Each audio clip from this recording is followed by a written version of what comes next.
What's going on, everybody? Kenny Dubs here with another Atelier Reslieriana score battle video. So this time I'm going to be taking on 8-4, the final part of the Chapter 8 score battle, which is very important to get double S rank on. Now this one took me a lot longer than I wanted it to. That's why this one and the last one are coming out so late, because it was taking me so long to get this one, and I kind of wanted to have them out in a timely manner. But let's get into it. So for this one, I actually needed to with what I was planning on using, it was a bit harder for me to get what I wanted done. So I had to plop in both Ryza and Master Ryzer and Izana for this one. Like I said, this one took me a bit longer than I wanted it to. Same item loadout as last time.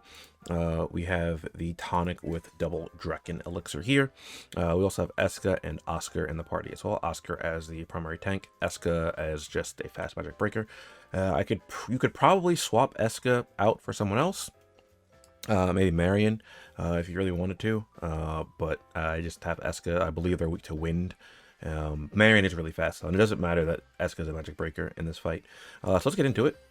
I don't want to spend too much time explaining. So for this fight is interesting. These enemies don't stay stunned for very long, so you're going to need to be aware of that. But also, battle info here. When the bat's KO'd, it converts negative panels to paralysis panels, so you might need to watch out for those. And when the Mirage Lizard is stunned, it converts positive panels to burst panels, and converts negative panels into positive panels. And also, after its own turn, it gets a fat 25% damage reduction. So that's very, very annoying to deal with. What we're going to do here, we're going to Comet Halation first, just S2 with Bolt Resna. And this turn right here is what took me a while to figure out what exactly I wanted to do with it. I believe this is what I ended up doing. And on my successful run, like it took me a lot of runs to like get this down, so that's why I'm just like, so we're just gonna S2 with Breaker Riser here as well. All right, cool. Yep, that puts the bat on the red panel there, and then here, hopefully we get a crit. If we don't, it's probably not the biggest deal. Okay, we do, and I think that means that bat might go down here.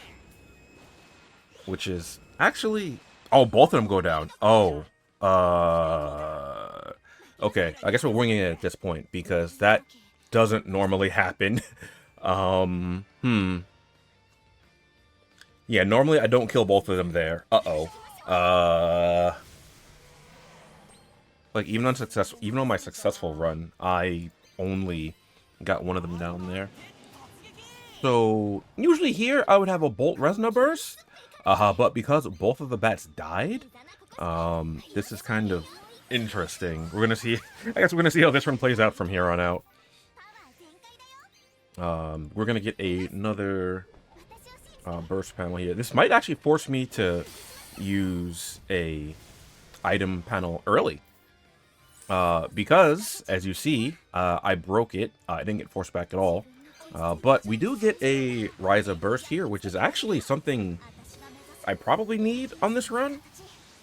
I don't really want to use my item this early, but I do usually have to force this off of a burst panel anyway, and this will get me... Actually, I think this sets up the timeline perfectly. Basically, what I got for my successful run, I think, actually. So I think critting the bats also is pretty helpful. Oscar doesn't have a burst lined up here, though, so that's actually kind of bad. Something that is worth noting, this enemy can get inflicted with daze, but it's at 90% resistant. So if you're lucky and roll the 10%, that could be very, very helpful. So let's see if we get it. I don't think we are going to get it, but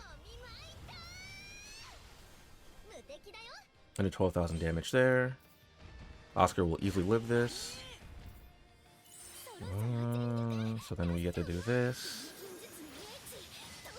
I'm not sure now, because now I'm going to take... Now I have a lot more HP damage lost. So I actually don't know what's going to happen here.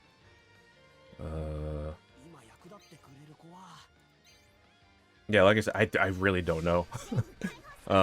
This is bad because usually I would have Oscar with a burst so that he heals himself up. I think it's 50% HP. Please don't ruin the panel order all that much. I mean, that's probably okay, I guess. But I think I kill here anyway. Not right here, but when I get Izana's turn.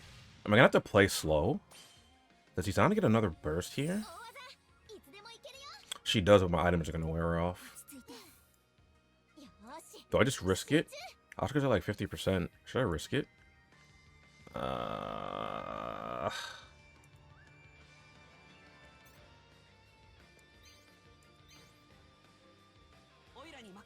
Her items wear off, right?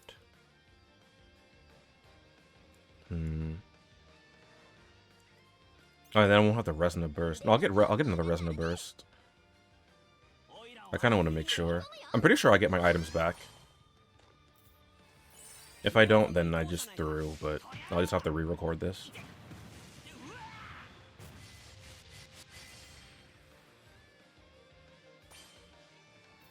I'm just gonna hope that doesn't happen.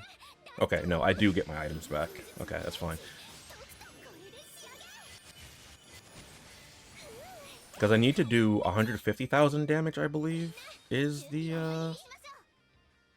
amount of damage I need to do. It doesn't really matter what I do here, I don't think.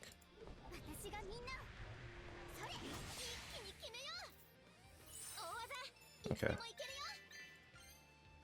And I don't think I double stacked my successful run either, but I do want all the buffs possible. Because now if we look at the boss, it has 2 stacks of rises, receive damage up. We have all of our buffs here from our items and our Resna. So now, on my successful run, this did 218,000 damage, I think. Okay, that looks good.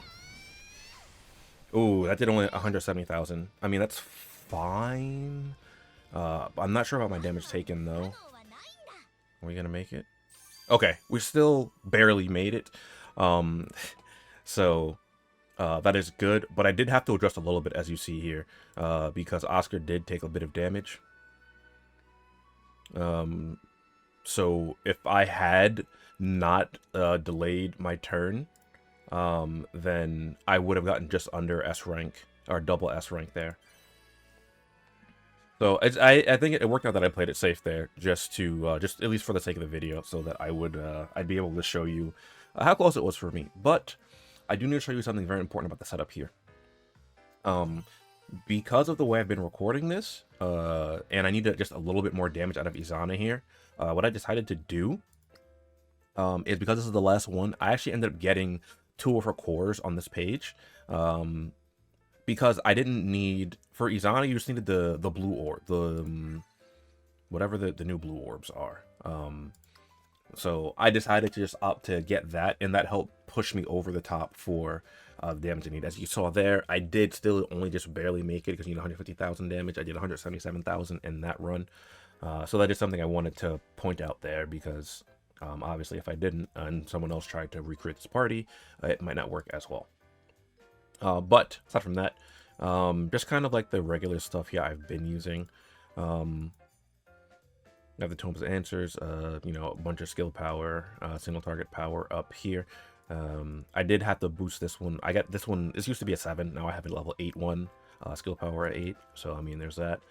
This definitely helps because it boosts critical damage that you do, and the Memoria is the Endless Discoveries, Fat Magic boost, and it gives me a 6% boost to magic attack skill damage. For Oscar, same as it's been. I haven't really improved Oscar's gear very much, if at all. Just Serene Envoy's Blade, single target attack, recovery boost, resolve, Serene Envoy's coat, and Angel Ribbon. For Eska, just Steel Bow, magic stun damage, Golden Board coat, magic stun damage, also Disruption, magic stun damage. As for her Memoria, I wanted her to be fast, so I gave her the Time to Study Memoria, because that gives her a huge boost in speed. I believe this is the same Eska setup I had been using for the other runs where I had Eska in the party as well. Master Ryza here. Just the same Master Rider stuff that basically I'm always gonna have until I get better stuff. Helioprox, Shard Lamont, Buzz Disruption, all with physical stun damage up. And as for her Memoria, a continuation of that summer because it boosts stun damage when attacking a weakness by 29%. That's a huge amount. Bolt Resna here. This time around I changed up a little bit. You might have noticed that my item charge rate a little bit faster. It's because I put Feathers Fly on a festive day. This is a free Memoria, so everyone should have this if you were playing during that time period.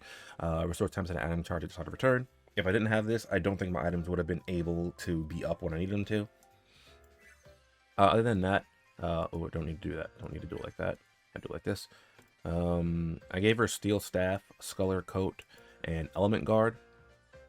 I'm not sure if the Sculler Coat actually ended up helping, but I was like, you know what? I need to squeeze out just a little bit more damage. So I opted for that because I wanted the potency of buffs to be better when she used her S2 or, I'm sorry, when she used her burst for that as well. It's also worth noting enhanced damage buff attackers is not affected by